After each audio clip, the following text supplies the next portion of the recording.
Welcome back. As I'm well aware, people age and they face an increasing likelihood that they will suffer from some eye problems that comes with, aging and lots of other things too. With more information on that, very pleased to welcome our optometrist, Dr. Pavan. I'm sorry, I don't want to mess up your last name. That's fine. It's Avinashi. Pavan Avinashi. Welcome, Pavan. Nice to talk to you again too. Boy, talk about something that's in my wheelhouse.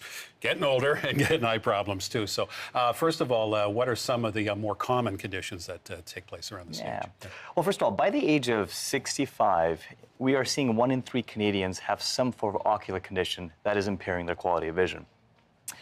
There are 5 things that we commonly see in our practice. I mean, there's many more, but the 5 most common is dry eyes, cataracts, glaucoma, macular degeneration, and diabetic retinopathy. Each of these distinctly affecting a different part of the eye.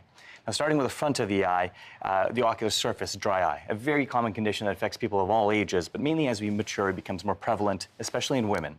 Symptoms may include stinging, burning, variable vision, and even excessive watering as well. Now, treatments for that range considerably, and it's very important to consult with an eye doctor. The primary management technique is artificial tears or drops. And now, there's so many drops on the market nowadays, but we want to make sure that you're using the right drop, because a lot of patients are not using the most appropriate drop to manage the dry eyes. So consult with an eye doctor. Okay. I know do the drops, do they actually help, or they just kind of like, they don't really solve the problem? Do they just kind of mitigate the problem? Or? Well, it depends what kind of dry eye condition you have. Right. So it is more of a palliative care, but if it's episodic, it is very relieving at the end of the day. Okay. Moving a little bit more posterior into the eye, we have our natural lens. And there's a condition called cataracts, which is, it's not a disease, it's a condition that's associated with maturing. Right. And it's the hardening, or it's essentially the fogging up of that lens, which results in decrease in clarity, problems with color discrimination, glaring at nighttime. It's very prevalent, and nowadays treatment is surgery, which is one of the most common surgeries we see. Which I have had, right? Yeah, for my cataracts, as you mentioned. Yep. Right. But one of the best protecting or techniques that we can do for slowing down cataract progression is UV protection or sunglasses.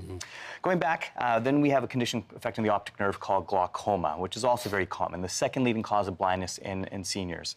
It's associated with high pressures of the eyes, and as the pressure increases, it causes a stress to the nerve, which in turn results in a loss of peripheral vision. The scary thing about glaucoma, it's called the silent killer of sight. It's asymptomatic, so pretty much going in for routine eye exam is the best way to diagnose it. Treatment modalities include methods to decrease the pressure, whether it's prescription drops or surgery. Right. Okay. Then we got the heavy hitter, macular degeneration, which by far is the thing that we're seeing more often in our practice, and it's now a very common buzzword amongst my senior population. It's a disease that affects the central part of the macula or the retina called the macula, wwhere your fine details or central vision is focused. Right. 2 forms, wet and dry version. Wet is where there's bleeding, dry is the slow kind of progressive condition. No treatment, that's what's scary about it, and it's the leading cause of blindness. Well, that kind of leads me to my next question. I mean, are all these conditions inevitable, or are they preventable? Let's put it that way. Well, certain ones are inevitable, such as cataracts, dryness to a certain degree, but a lot of the other things, you can't prevent it because there may be genetics playing into them, but we can do things to prevent, or to kind of mitigate them or offset So what are them. some of those things we can do? UV protection's huge, proper hydration, exercise, seeing your eye doctor regularly is very important as well. Any other tips for keeping your eye healthy? Eating healthy, well-balanced diet filled with minerals and carotenoids. A lot of great vitamins in the market for your eyes nowadays. Consult with your eye doctor to find out what's the most appropriate one for you and how your lifestyle can change. As well, if you're diabetic, controlling your sugar levels is extremely important. Exactly. It's funny how you see eye health as a kind of a separate issue and not really amalgamated with overall general health, but it certainly is, right? Absolutely. A huge correlation. They say the eyes are the window to the body. Right. So it's hope for me yet. There's hope for me yet, right? There is hope for you. There is hope. Right.